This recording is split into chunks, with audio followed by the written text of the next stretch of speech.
amazing how quiet it is now. Compared to, All the people left, all the yeah, little all ones. those kids left. The young, the Darien Swarm little football players and cheerleaders were here, Ah, okay. being recognized. Junior is Julian Watson. For pre-council? Yeah. Pre-council, yeah. Pre-council. Yeah, they came. Can I bring them back? Put them on Oh, TV? I mean, the cross-country one, because he used to back in here, like, so-and-so, excellent. He went 15th in state. It's the playoffs, so they're all in the finals. And You know what I mean? it's go time now. It's a really committed organization.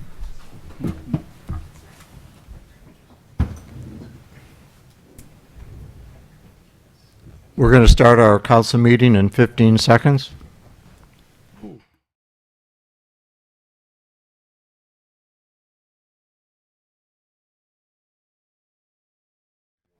Oh, there's one, okay. It's easy this year. We just want to let everybody know who we invited to participate. I'd like to call to order the city council meeting for November 4th, 2019, and ask you to join us in the Pledge of Allegiance. I pledge allegiance to the flag of the United States of America and to the republic for which it stands, one nation, under God, indivisible, with liberty and justice for all. We have the roll. Vaughn, Here. Sullivan, Here. Shower. Here. Kenny, Here. Gustafson, Here. Clistic, Present. Belzak, Here. 7 present. We have a quorum. It takes us to questions, comments, and announcements of a general nature. Does anyone here in the audience have a communication that is not something necessarily on our agenda tonight? Got a hand. I've Yep. never been to one of these, so I don't know which She has to come one up to the is microphone. appropriate to ask a question about. Please come on up to the microphone. This one? Yes. Yes. Just state your name. You might want to lower it a little bit. It's kind of high. Okay. I'm Jessica Rader, and I'm a resident of Reflections at Hidden Lake. And we have a pretty bad speeding issue in our community that I guess our HOA has attempted to put like speed monitors out, and I guess they petitioned to maybe have some speed bumps put in, but because of it's like city streets, the snow plows couldn't go over it or something. So I made a petition that I passed through the development to see if anybody would be like for placing like stop signs in certain positions to reduce the speed traffic or like reduce the accumulated speeds the drivers can get through the neighborhood. I have about 100 signatures from the development, but we don't know, like the HOA is like, we'll go to a town hall meeting to decide what we can do next with it. Like, I don't know how to petition the issue with like local government. Your what, Reflections? Yeah. Are those dedicated or are they, Well, I can talk to that.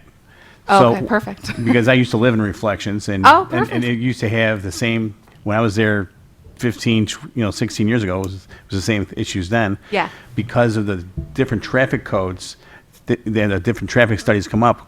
Because I was looking for a stop sign right there at Hinswood and at Ripple Ridge. Yeah. And because the study didn't warrant to have that there, I got a consolation prize. If you ever looked on the side of 1085 Ripple Ridge, there's a sign used to say "Caution, Hidden Driveway." Right. That's a sign that I was able to get. That's what they gave me for a consolation prize back For then. Sweetwater, right? Well, it's right. I mean, it's an offset. It's an offset. Oh, It's an offset okay. intersection. Yeah, But they because I live right on Hinswood. But they have done. Yeah. They have done in the past. They have done traffic studies, and every time they do a traffic study, it comes up. It's not warranted for the speed bumps or a stop sign. I just know that from experience. Yeah, Okay. we do have it's actually a formal procedure. If you can leave maybe your contact information with Chief Thomas before you Oh, go, okay. and we can get back to you. But it's typically would start out with really a traffic study, where we'll take speed counts and traffic counts, and we have a certain criteria if you have to meet in order to warrant speed humps. Stop signs are a whole nother study. Okay.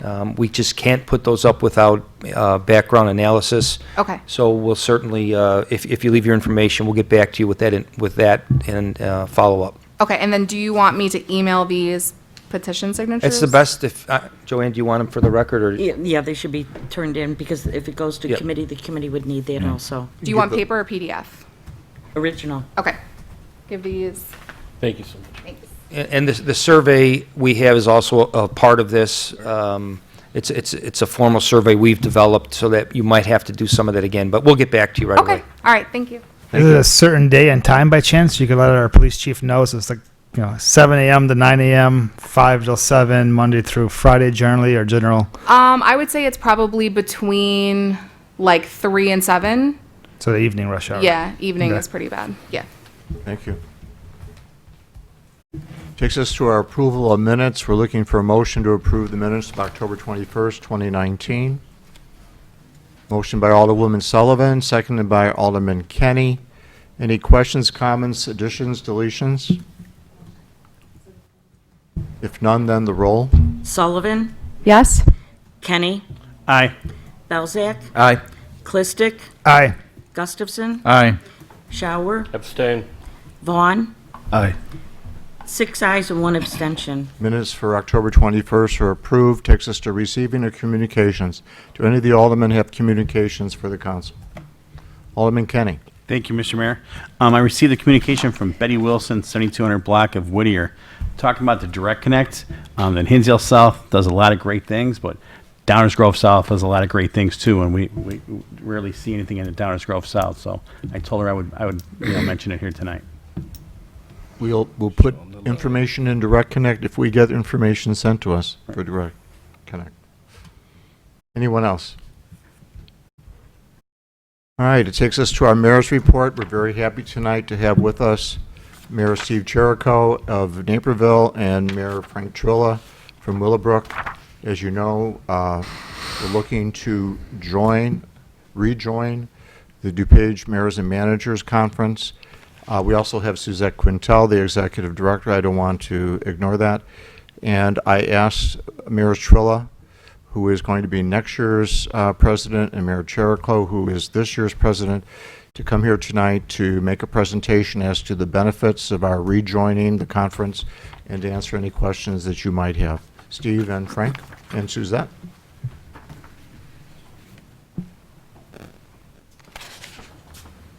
Good evening, and thanks for letting us attend.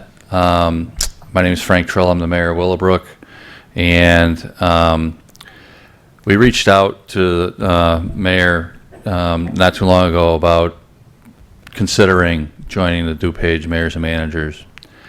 Having gone through what we've all gone through together in the last 15 months, and when I say together, I mean together, it was extremely comforting for me to have the support of the DuPage mayors and managers behind me. We're a tiny town. We only have 6 people in our administration that were able to work on everything we were talking about. DuPage Mayors and Managers was right by our side. I had the support of the entire 31 other towns that were members, and when everyone reaches out, great things can happen. And it was not just little old Willowbrook by themselves. Thanks to the support of Darien and Hinsdale and Burr Ridge, we had a unified front. But also, when you add all of the different towns that were willing to stand behind us and reach out to all of their legislators, made a big difference. I could not have done that by myself. And Suzette and her staff are tremendous. All I can tell you is Willowbrook's experience and my experience in the last 6 years. When we joined, I tried to get involved as best I could, didn't know a soul, and got involved on the legislative committee. After a couple of years on the legislative committee, I invited some of my trustees to participate. I would urge any of you who have the time or the interest to get involved. My trustee, most of you know Gail Neal from running the task force through our last ordeal. She does an incredible job. She is on the transportation committee with DuPage mayors and managers. Again, she had no expertise, but a desire to get involved. So, little town of Willowbrook, we try to give back to the association as much as we receive. It's great for us. I think it would be great for Darien. We would love to have you.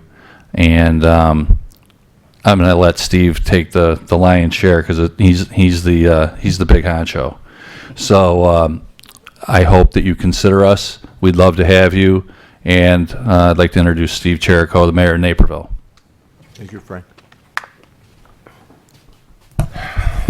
Well, good evening, Mayor. Thank you for having us today, and Alderman. When I first became mayor 5 years ago, I'd served as city councilman 4 years prior to that, and I was involved with DMMC.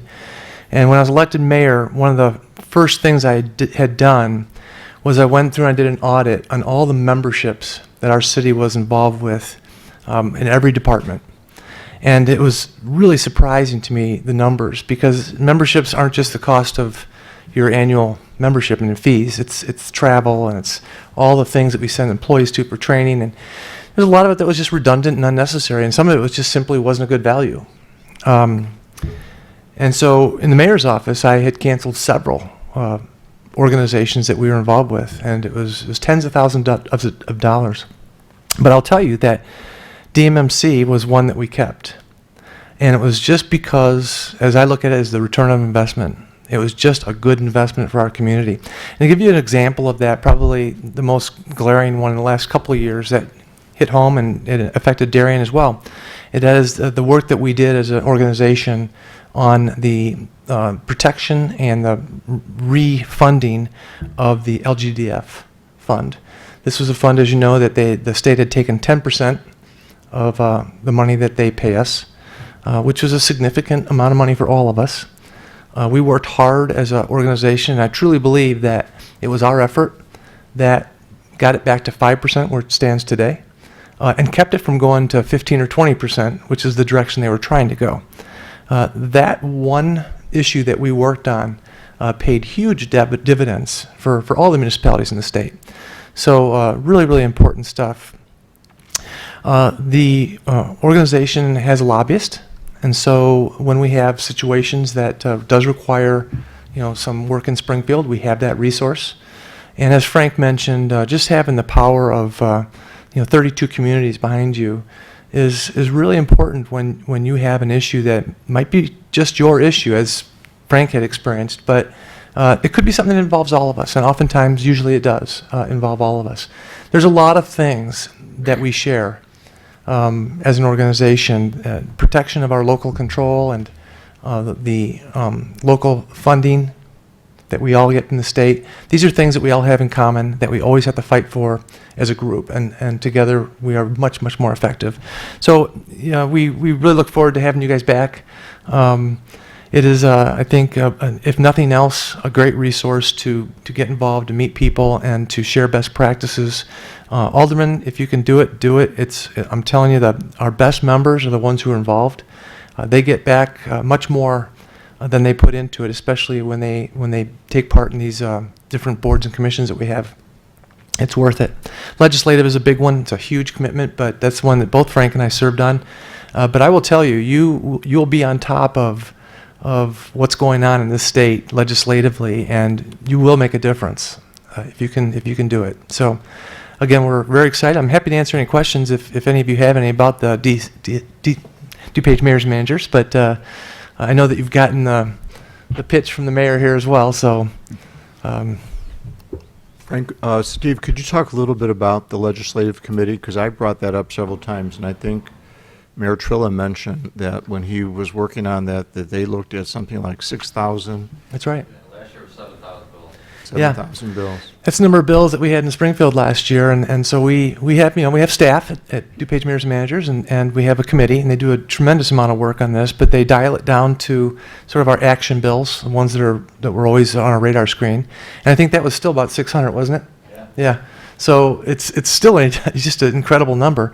But then you have to look at the ones that really directly affect us. I mean, a lot of those bills maybe have some ancillary kind of effect on us, but some of them are really hitting home.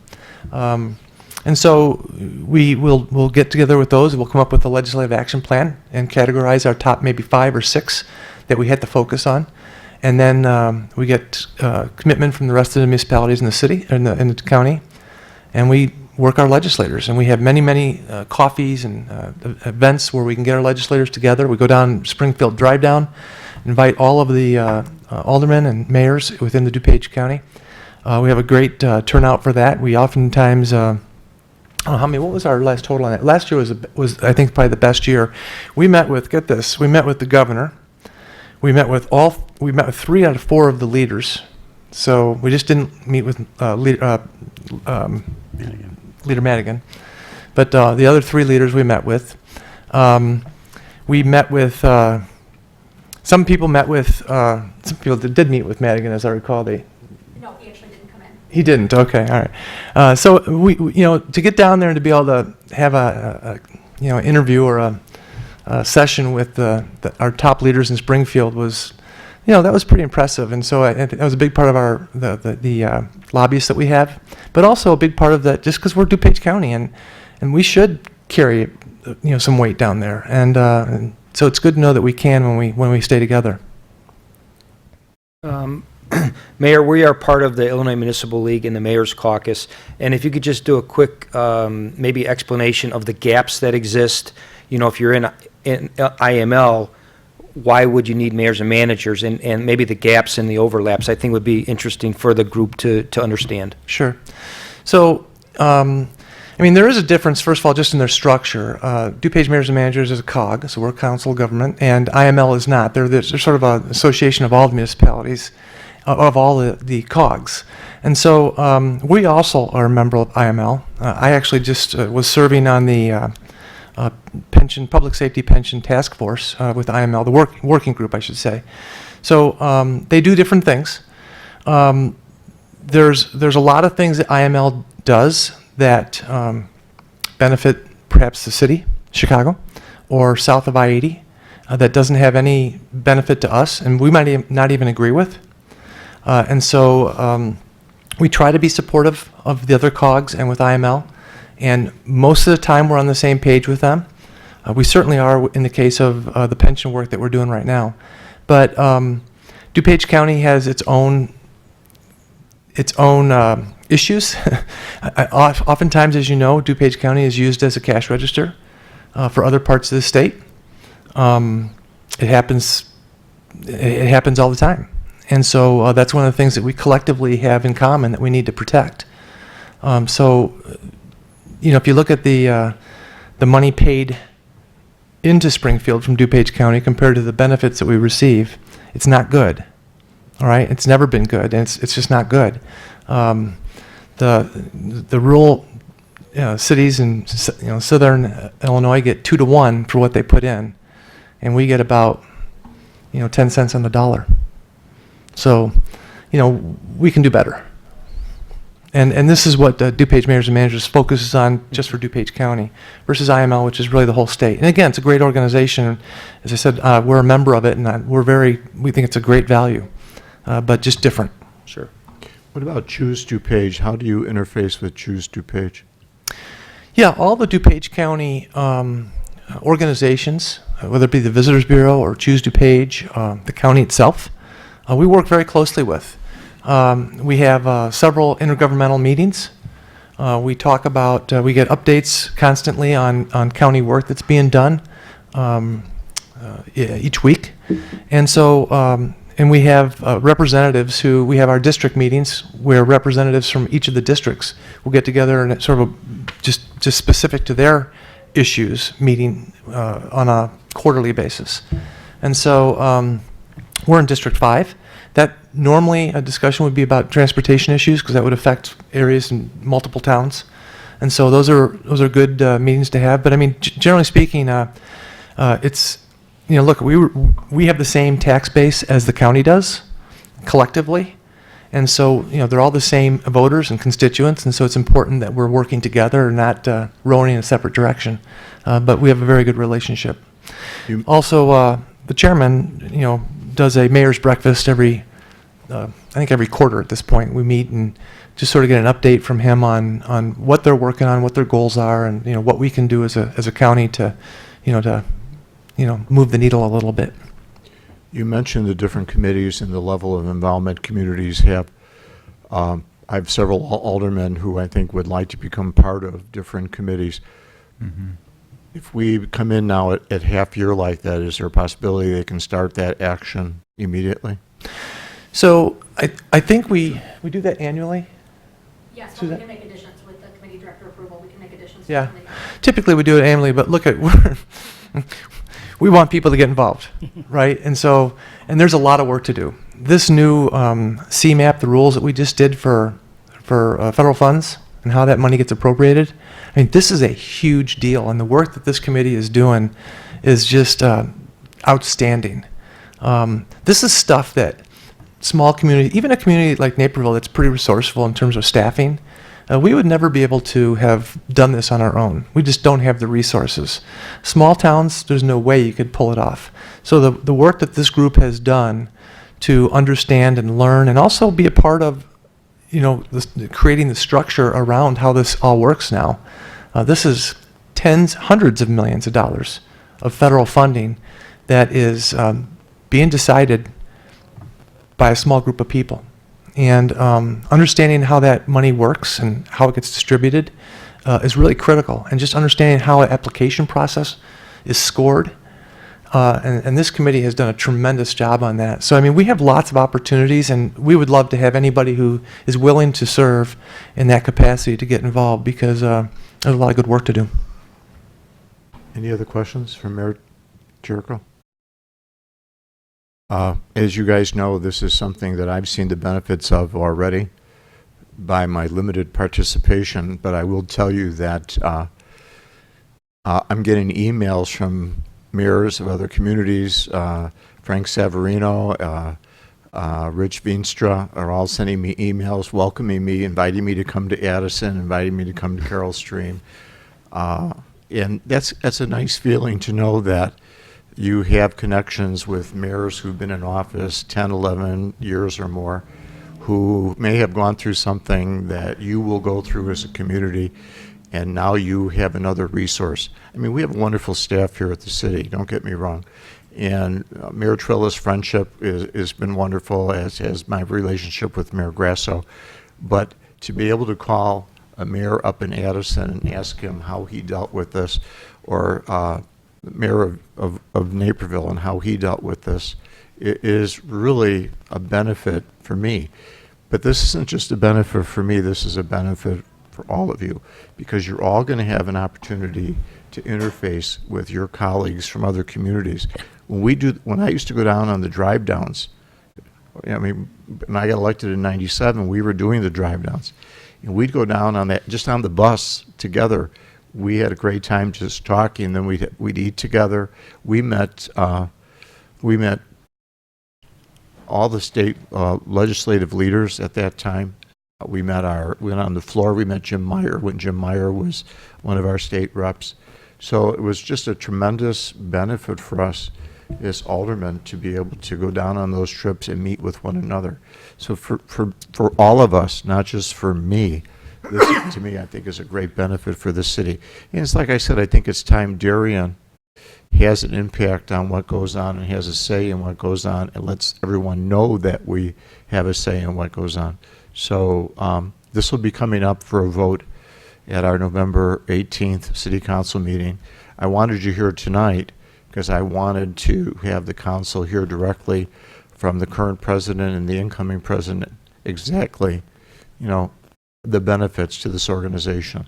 And I think you did a great job. I don't know if Suzette wants to add anything to that.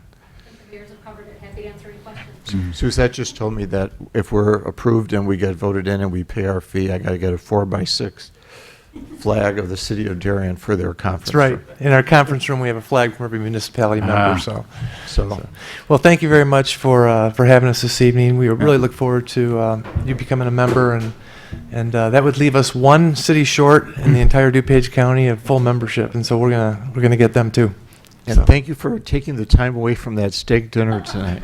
You heard about I that? heard about that. Now, she was going to buy you something, from what I understand, but She did. Yeah, I got rewarded. So. but thank you again. Absolutely. Thank Thank you, you. Frank. Thanks, Thanks, Thank you. Suzette. Thanks, Steve. Thank you. Thank you very much. And Have since, a good evening. Okay. and since Mayor Trill is here, just special thanks for my award for all the help you've done with Sterigenics as well. So I know that's Thank the people in this room enough. special thanks for that. So. And you guys have been like family. I don't know how else to say it. We have slayed the dragon, and it was everyone in this room. I can look around and I almost want to cry. From what we did and the odds we were up against, Yeah. I just cannot thank you enough for being there. It was great to be a part of it with you, Frank. Well, thank you for everything you guys have done. Thank you. All right. Yep, thank Have a you. good Thank evening. you so much, gentlemen. All right, that brings us to our ComEd Energy Efficiency Program, and tonight we have with us Mr. Phil Halliburton. Phil, you want to come forward? You should each have a PowerPoint in your packet. Yep. So good evening, everyone. Good evening. Thank you for having me here today. First, let me apologize for not being able to be here at your last meeting. I was all set to go, and then we had a nice little high windstorm and rainy weather that just happened to show up that morning. And I'm one of the external affairs managers in the South Region for ComEd. Our South Region is basically south of Maywood, down into Kankakee area. And I manage 22 municipalities. And the easiest way that I describe it is I'm on the spine of 294 from Alsip up to 55. And I'm on 55 from Bolingbrook over to Summit, minus a few municipalities in the middle. So sometimes, depending on where the storm hits, sometimes it hits all of my communities, sometimes it hits a certain portion and not others. And that last storm kind of hit more my southeast stuff than the stuff up this way. So I apologize for that. Today, what I'm going to go through is kind of it's a multi-faceted presentation. So Amy was really supposed to be kind of she's a subject matter expert on the energy efficiency piece. I'm going to speak to some of it, but part of the presentation I'm going to give to you today stems from a conversation that I had with the mayor early summer, where I came in and kind of had a conversation around, for lack of a better term, our report card for ComEd for the city of Darien in 2018. And again, I apologize for it being so late, coming to you this late to give it to you, but usually I try to give it during the summer, but a lot of things happening. So I'm going to briefly go through some of what was in that report card, and then I'm going to go through some of the other programs that we have, including the energy efficiency program, talking a little bit about what we're doing regarding fraud and scammers and so forth, to make sure that you have that information to go out to your constituents also. See any questions that you may have for me. And then one additional program that I just mentioned to the chief about that we're offering to first responders. It's one that we're encouraging our first responders to take about working around our electrical equipment during emergencies. So that I'm going to go through very, very briefly. So again, good evening. Thanks for having me here. I'm going to start on slide 2 of the presentation. So on slide 2, what you're looking at there is our reliability report for the city of Darien for 2018. And that reliability report, the two main pieces of it are what's called our SAFE and our CAIDI. Layman's terms, the SAFE basically is the average frequency of outages that your constituents in your municipality experience. The CAIDI is the average duration, so the amount of times in minutes that a resident or a constituent experiences an outage. And when you look at that graph, it changed up a little from how we previously reported it. It's split into two pieces. So the purplish, darker color is your non-storm time. So blue sky day, regular day. It may include some high wind days that are not technically considered storm, but we'll have something that comes through the territory that's a weather event, we'll call it that.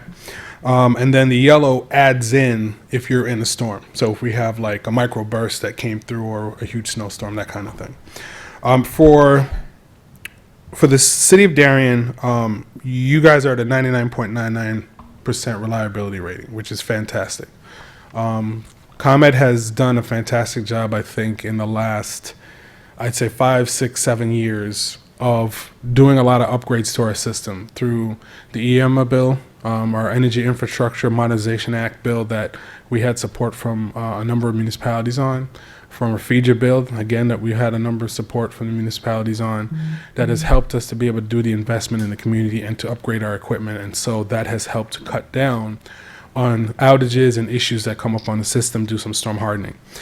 What you're looking at in the graph is for your SAFE, you'll see that from 2017 to 2018, the blue sky outages have gone down significantly. So on your regular, everyday, a lot of that is due to the investment that we've been able to do in the equipment, on the system, upgrading our smart technology, so forth. Obviously in storm, then we have a little bit more of activity. When you look at that graph also, you see what looks like a little diamond there and a square above it. The diamond is what the average number is for ComEd as a territory for SAFE, and the square would be for the south region. So again, everything pretty much south of Maywood going down and towards our Kankakee area. When you look now at the Katy, you'll see that the Katy does show an increase. And part of that is, it's kind of just doing the math.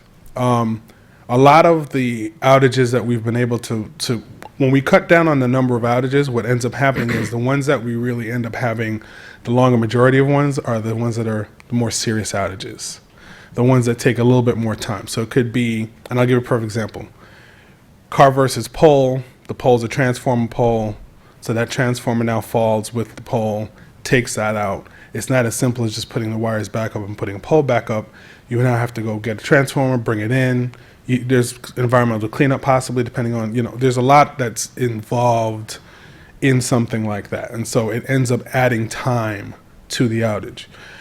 We're not saying that there's a lot of those, but because of those types of outages now being the ones that are mainly what's happening, that duration time averages out. The number of customers, it averages a little bit higher. So you're seeing that increase. But again, the reliability rate is 99.9%. The second page, and I'm not going to take this much time for each page, just so you know. The second page is what goes through system improvement plans that we've had. So every year when we do this, we take a look at the areas that were affected. Our feeders, basically the lines that come into the community and feed your customers, your residents. And we look to see if there are issues or if we see multiple things that are happening that can be grouped together. So a feeder could be a 10-mile feeder, could be a 20-mile feeder. It can feed not only Darien, but it could feed in Willowbrook, it could feed a couple different municipalities. And so what'll happen is, you may have multiple outages on that feeder, but they may not all affect the same customer or even the same group of customers within the neighborhood. So we start to look at is it specific to a transformer? Is it specific to an area? Is it specific to, between 2 poles or between 10 poles or so forth?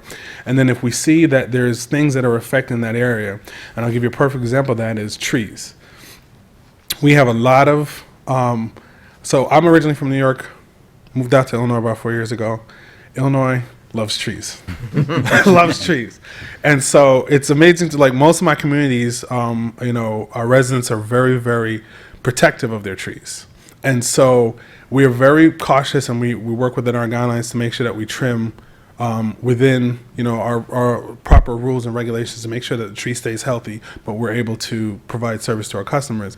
But at the same time, you'll have times where there might be overgrowth. So we had a really rainy season, so there might be more growth on the tree this year than next year, and so before the cycle trim comes up, that tree grows and you'll see branches. And when we start to see multiple outages in the same set of customers, and we realize it's tree contact, we may then have to send a crew out to do some spot trimming for that area. And so those are some of the examples of things that we'll do to try to improve in the system. Distributed automation devices I've talked about in front of the council before, are the equipment that we put on the system to help smart equipment to help talk to each other and to help cut down on the number of customers that may be affected by an outage. And I'm just using this for simple math. Say if a feeder has 1,000 customers on it, normally, again, that tree branch hits that feeder, it takes out those 1,000 customers. A fuse blows or something pops or something trips to make sure that it doesn't damage permanently equipment and that those 1,000 customers are out. Now we put these DA devices in and say we sectionalize them to 250. And again, I'm just throwing this number out just for math. So you have 250 customers in each section. What happens is when that branch comes down, the equipment talks to each other and says, okay, we're going to trip out for a second, see if that issue's still there. If it's not, you trip back in. You may not even experience an outage. You may have seen a blip. It's still there. It trips out a little longer. It might be a 10-second or so outage. Trips back in. Okay, you guys are good to go. Trips out a third time. If it still sees it and says, okay, it's still there, and then it locks out. And then the equipment talks to each other and says, okay, is it between A and B, B and C, C and D, or D and E? And then when it talks to each other, it says, oh, it's between C and D. A and B gets brought back up, B and C gets brought back up, and D and E gets brought back up. So now 750 customers are back, possibly, and the 250 are still out. Or if, depending on how the system's set up, it might just be the first half. So 500 are back, the other 500 are off. So it's not the entire feeder that's off. So we've installed a number of those devices within the city of Darien. That's been a project that we've actually done quite a few. I think about maybe on the feeders around 30 plus, 33, 34 since 2012 into 2008. And we've had, I think, another 4 or 5 that we installed this year. And that doesn't include other smart technology that we put into the system. So between smart grid stuff that we're putting in, new equipment, tree trimming that we're trying to do, we're helping to bring those numbers down and try to improve the system. Quick question for you. Sure. And do you know what work now is being done on the substation that's on Manning Road next to the fire station?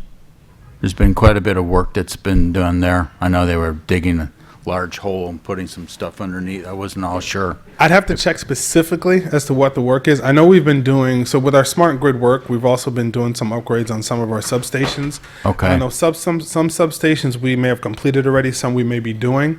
So I'd have to take a look and just double check, and I can definitely get back to you. And I let Brian know, and Brian. Yeah, I can was pass information just on. curious. I was just residents just asking questions of what was going on. No problem. And you said the substation where? On Manning Road, right next to the fire station. Okay.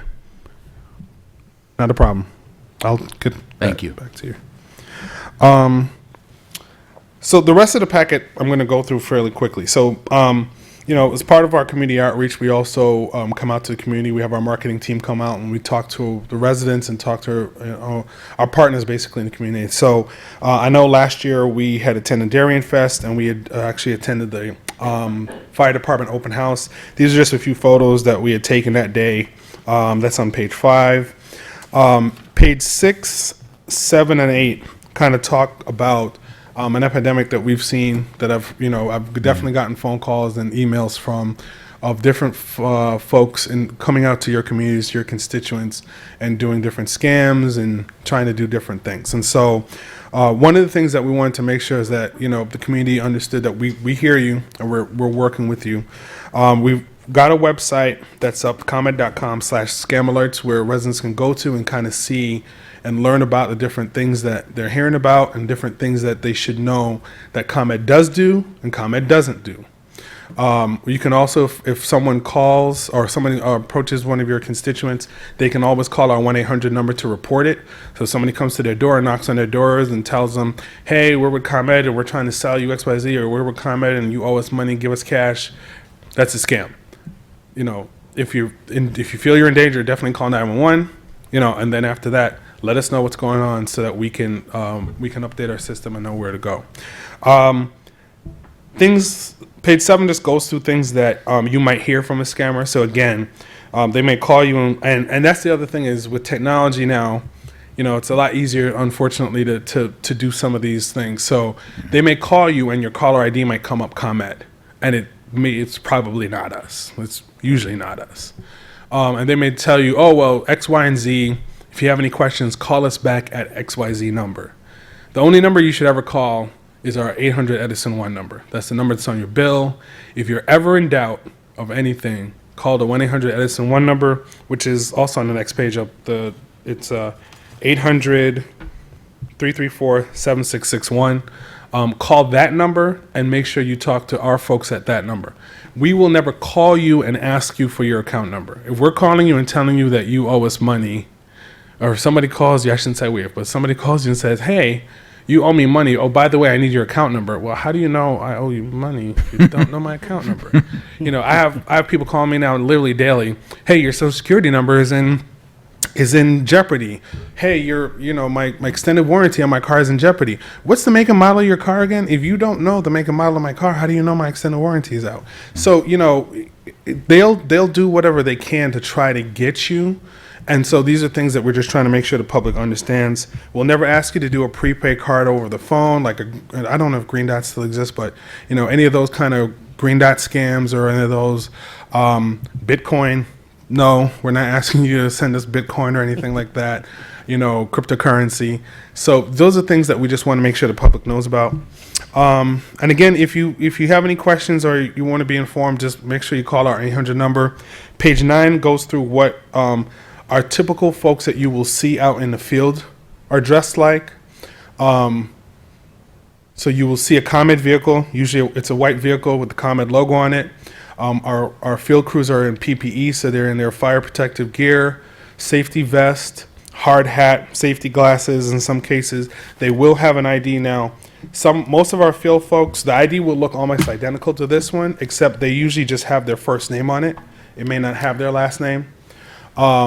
Sometimes it does, sometimes it doesn't. If you are ever in doubt, if someone shows up to your house and says, hey, I'm with ComEd, and even if they have an ID and it doesn't look like this, or you just want to double check, you can ask that person to wait, call the 800 Edison 1 number, ask the person for their name and their employee number, and you can verify that over the phone with our customer service team.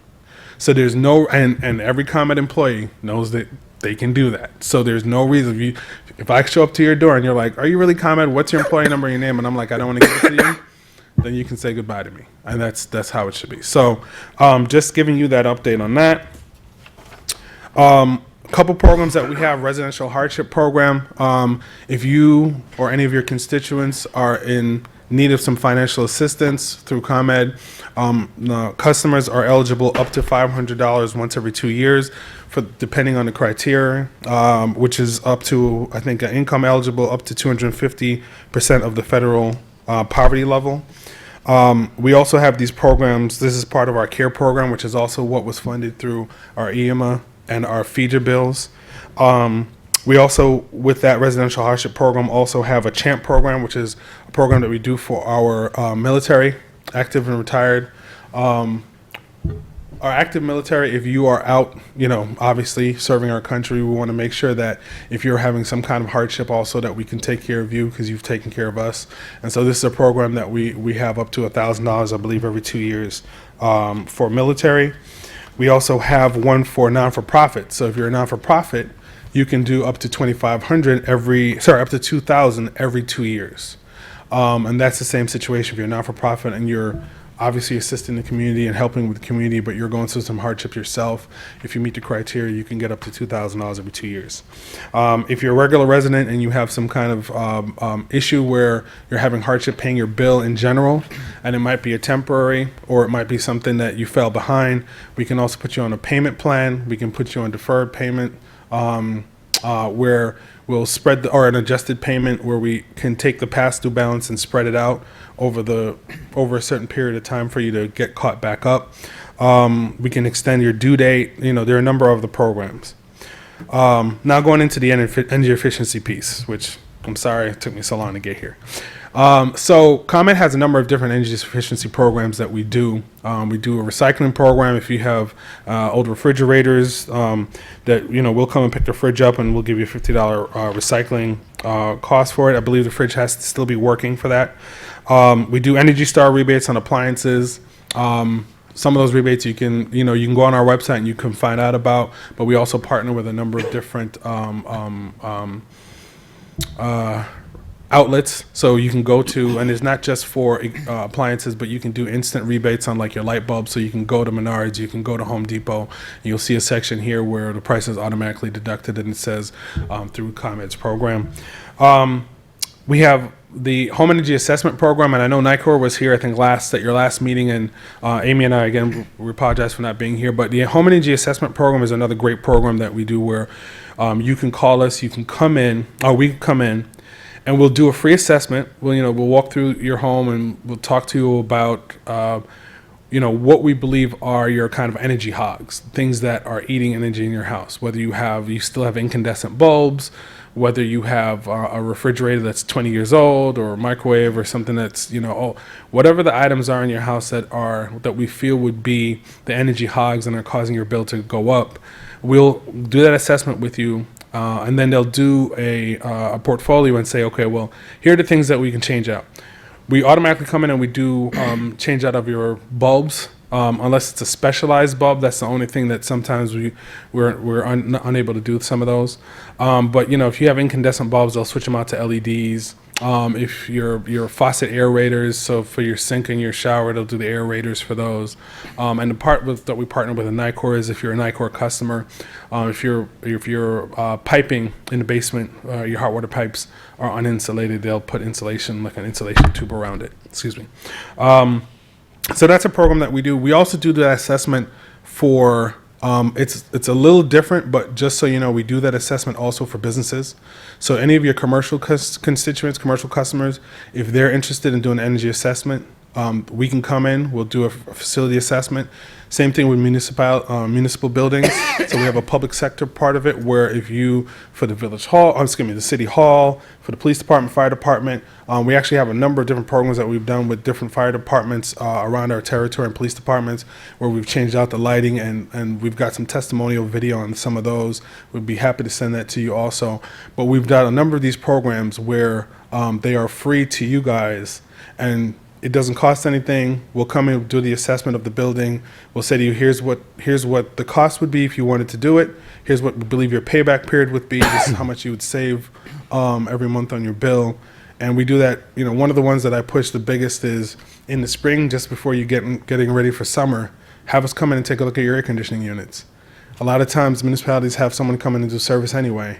Have us come in and take a look at the unit and see what's going on with it, because it's a free assessment for us to come and do that. So, and it may save you some money, in the long run. So, page 15 just goes through some of the numbers, the things that through our energy efficiency program, how much money has been paid out in incentives, how many kilowatt hours we've saved, how many customers we've helped. And that's all that basically that primarily goes through. The last two pieces that I'm going to go through are page 16 and 17. 16 talks about our Green Power Connect. So that's our new solar program. So if you as a resident or you as a municipality are interested in having solar, Green Power Connect is the portal that you go through for you to start that process.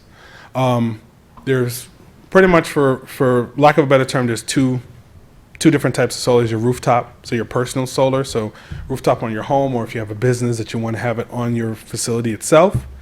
And then there's community solar, where it's not on your specific building, or if you live in a co-op or a condo and you can't have it on your building, but you want to be part of the program, where there might be a solar array out there where you would subscribe to it, and then you can participate in solar that way.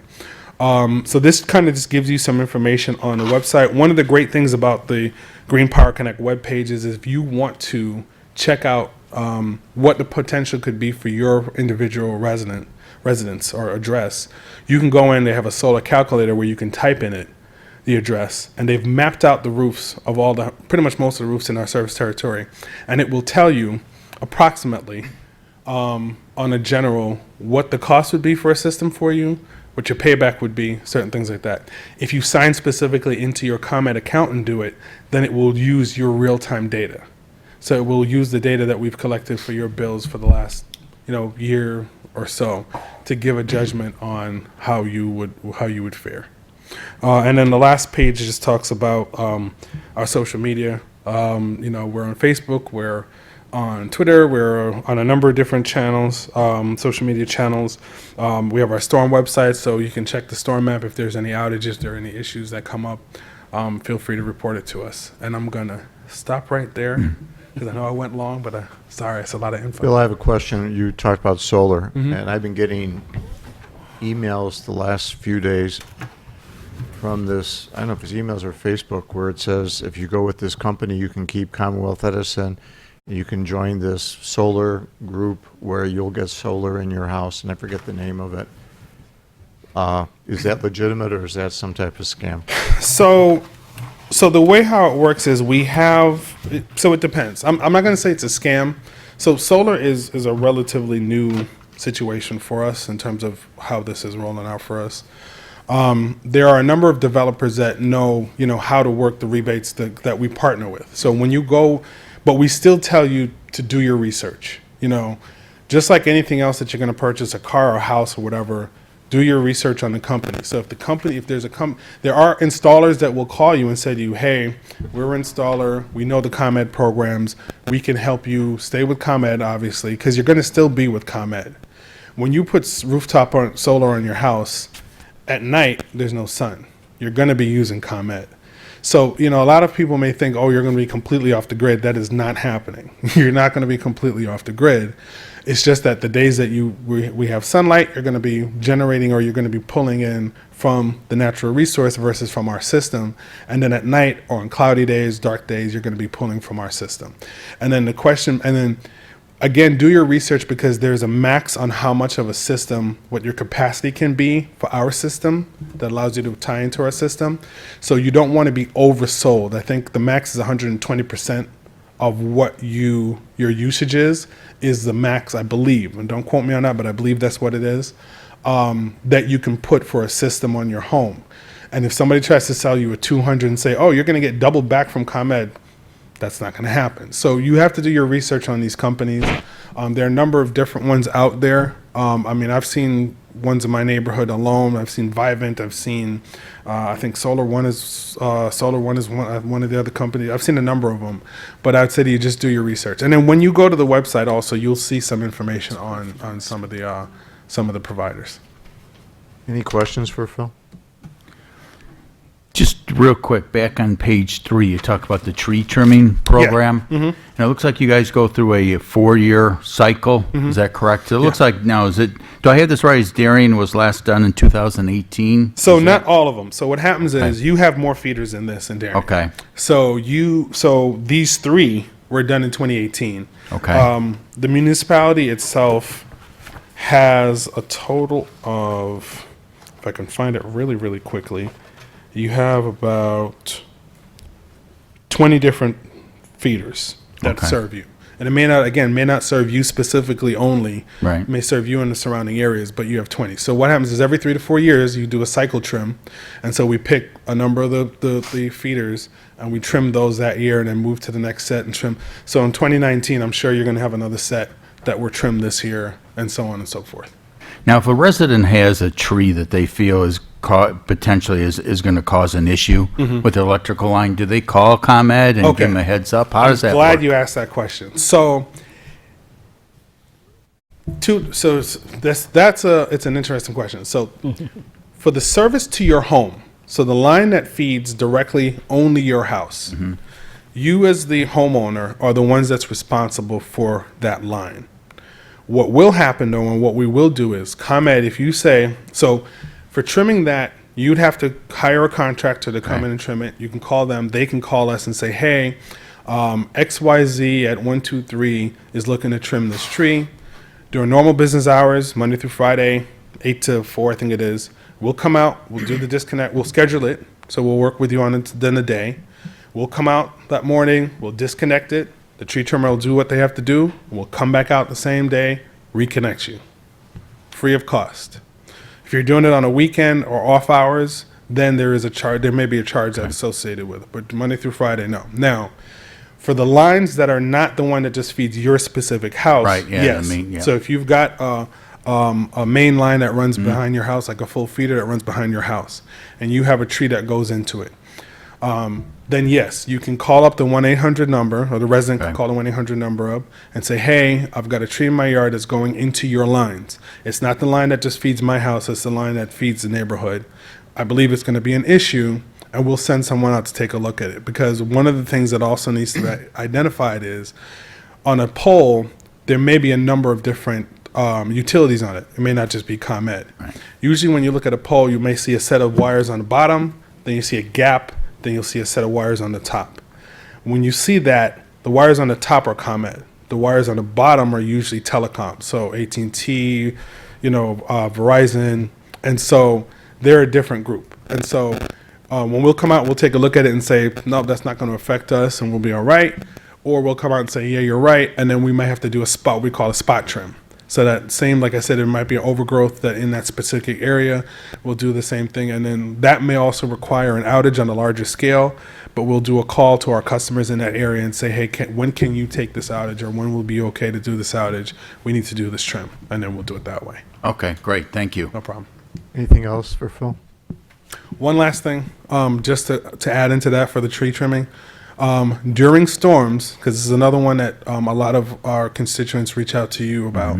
When we have a storm, so on a normal day when we have, for those same types of poles that are our feeders and so forth, when we have a storm, our primary goal at that point is getting customers back up that are out. So what we will do is we'll come out, and if we have to do some trimming, we will do the trim to make sure that either if something's leaning on the line or if it's near a line or something like that, we'll do the trim to make sure that and get the customer restored. But at that point, the debris from the tree, that is the customer's responsibility to remove. And I want to make sure that everyone understands that. On a normal, when we do our normal tree trimming, we'll have like Aspen come out, they'll bring everything, and they may not take it that same day, but they will come back and they'll chip it. And I've had a number of people call me. If they don't, definitely let me know. Okay. And I will, or have them call the 1-800, your constituent call the 1-800 number, we'll come out and address it. Okay, great, And that's thank it. you. I promise that's it. Thank you. All right. Thanks, Phil. Thank you. Thanks, Phil. All right, that takes us to our city's clerk's report. Joanne. Okay, we have the 2020 vehicle sticker lottery. I'd like to give some history on that. In 1992, the city council decided to offer the Darien identification vehicle sticker to Darien community organizations through the lottery process.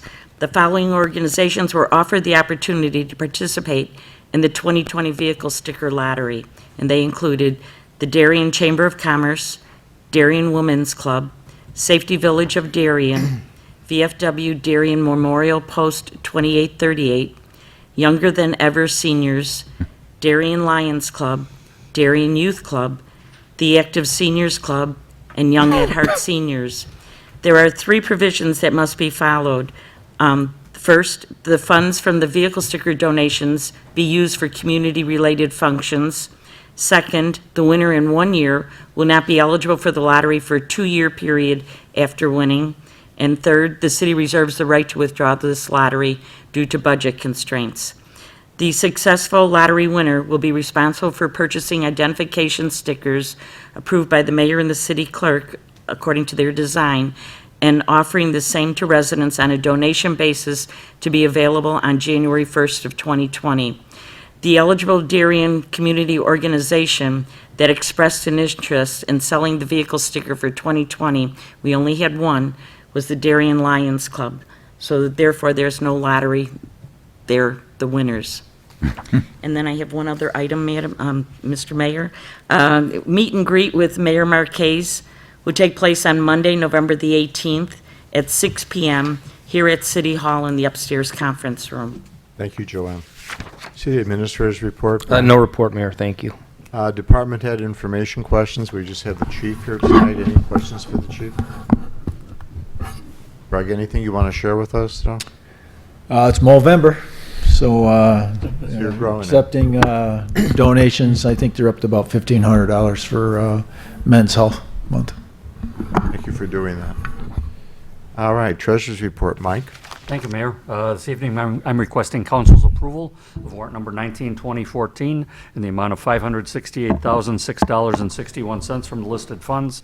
Payroll for the period ended September 26th in the amount of $263,368.10, for a total to be approved of $831,374.71.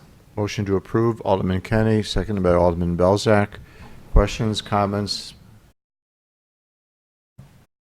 None, the roll. Kenny? Aye. Belzak. Aye. Gustafson. Aye.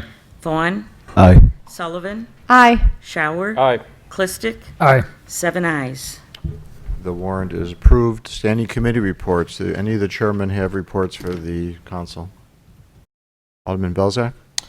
Yes, thank you, Mayor. On October 28th, we had a municipal services meeting. We approved the September minutes. Our next municipal services committee meeting will be on November 25th at 7 p.m. in council chambers. Thank you. Alderman Kenny? Thank you, Mr. Mayor. Police Committee meeting will meet on November 18th at 6 p.m. across the street in the police training room, pending agenda items. Thank you. Alderwoman Sullivan?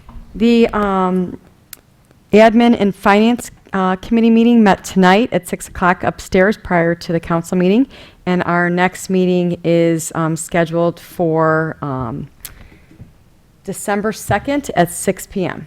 Thank you.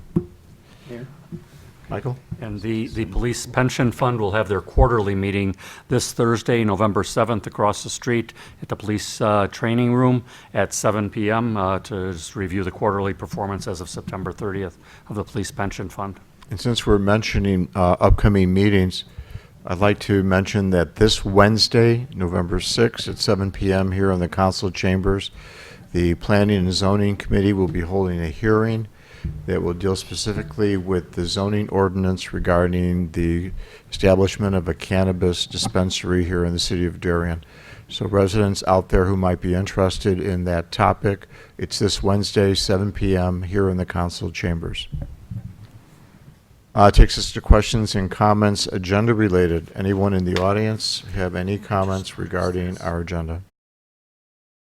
If none, takes us to old business, and there being none, I'll move to the consent agenda. Item A, consideration of a motion to approve a resolution to enter into an engineering agreement with Christopher Burke Engineering for the 2020 street maintenance program in an amount not to exceed $32,826. Item B, consideration of motion to approve a resolution authorizing the mayor to enter into an engineering agreement with Christopher Burke Engineering for pavement quarries for the proposed 2020 street maintenance program in an amount not to exceed $11,500. Item C, consideration of a motion to approve a resolution approving a contract extension for tipping and transfer fees from Wilco Green LLC at the proposed unit prices for certain generated waste from various public works projects for a period of May 1st, 2020 through April 30th, 2021. Item D, consideration of a motion to approve a resolution authorizing the mayor to execute a contract extension for the 2020 street sweeping services between the City of Darien and Illinois Central Sweeping in an amount not to exceed $41,553. Item E, consideration of a motion to approve a resolution authorizing a contract extension with Shreve Services Incorporated for topsoil for various public works projects at the proposed unit prices for a 2020 topsoil purchase for a period of May 1st, 2020 through April 30th, 2021. Item F, consideration of a motion to approve a resolution authorizing to extend a contract with Orange Crush LLC for bituminous products at the proposed unit pricing as required for various public works projects for a period of May 1st, 2020 through April 30th, 2021. Item G, consideration of a motion to approve a resolution approving to extend a contract with Corin Main LP for pressure pipe at the proposed unit pricing as required for various public works projects for a period of May 1st, 2020 through April 30th, 2021. Item H, consideration of a motion to approve a resolution authorizing the mayor to execute a contract extension for the 2020 landscape fertilization program between the City of Darien and Eternally Green Lawn Care Incorporated for 6 various fertilizer applications and 3 applications for the planting beds in an amount not to exceed $22,827.50. Item I, consideration of a motion to approve an ordinance amending section 3-3-7-11C. Item J, consideration of motion to approve an ordinance amending Title 3, Chapter 3, Sections 3-3-7, Classification of Licenses and Fees, by adding a new Section 3-3-17-17, Class Q licenses, renumbering Sections 3-3-17 to 3-3-7-18, and amending Section 23 of the Darien City Code. Item K, consideration of a motion to approve an ordinance authorizing the sale of personal property owned by the City of Darien. Item L, consideration of a motion to approve a resolution approving to extend a contract with Z-Bell Water Services Products Incorporated for Smith & Blair stainless steel water main repair clamp style 226 with stainless steel bolts for the maintenance of the water system at the proposed unit pricing as required for various public works projects for a period May 1st, 2020 through April 20th, 2021. And finally, item M, consideration of a motion to approve a resolution approving to extend a contract with Z-Bell Water Services Products Incorporated for Smith & Blair stainless steel water main repair clamp style 238 with stainless steel bolts at the proposed unit prices in various sizes for the maintenance of the water system for a period May 1st, 2020 through April 30th, 2021. Do we have a motion to approve the consent agenda? Alderman Kenny, seconded by Alderman Shower. And the roll. Kenny? Aye. Shower? Aye. Sullivan? Aye. Vaughn? Aye. Gustafson? Aye. Clistic? Aye. Belzak? Aye. 7 ayes. The consent agenda is approved. It takes us to new business, and there being none, it takes us to questions, comments, and announcements. Do any of the aldermen have any announcements to make for the city council? Alderman Kenny. Not so much an announcement, but Alderman Sullivan had talked to us the last few weeks about going to see Fiddler on the Roof at Hinsdale South, and my wife and I were there Saturday night, and what a remarkable production. I keep talking about it. It was excellent. Thank you. Anyone else? I have a couple things. This weekend, I had an opportunity by invitation to attend the Kingswood Academy Gala held at the Boback Seven Bridges. Miss Tammy Karam and her husband invited me to attend. It was a wonderful fundraiser for the school that exists here in Darien. I met a lot of wonderful people. Also wanted to mention that our gala invitations are posted on the city website, and they've been mailed to numerous organizations such as Lions Club, Women's Club, DYC. Those organizations have been asked to distribute those to their members. For residents who may not be in one of those organizations, it is on our website. You can go on our website and you can actually apply and secure a ticket for that event. It's $40 per person, and it's December 4th is a cutoff, and it's a hard cutoff date. And each of the aldermen should have received an invite in their mailboxes tonight. So I hope you all take advantage of it. And then, as many of you know, we had the snowstorm last week, and as a result of the snowstorm, a lot of us had branches of our trees in our backyard and our front yards fall down. Yours truly here had several really large, several inches in diameter branches fall. I dragged them all to the front. Our public works crew was out last week on the day of the storm picking those up. They were out on Saturday picking those up, and they started today picking those up.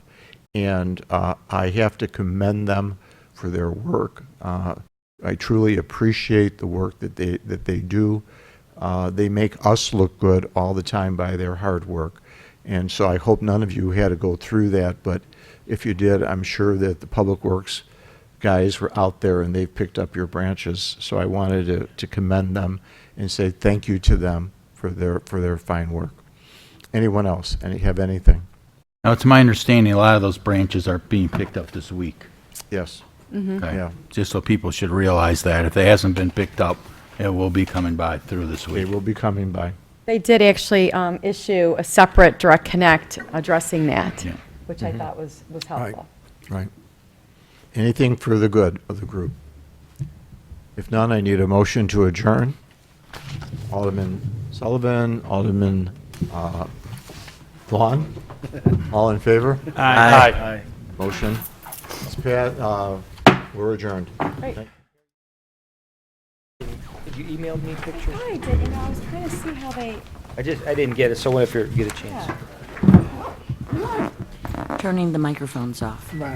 During goal session, I just joke around with the idea of having people adopt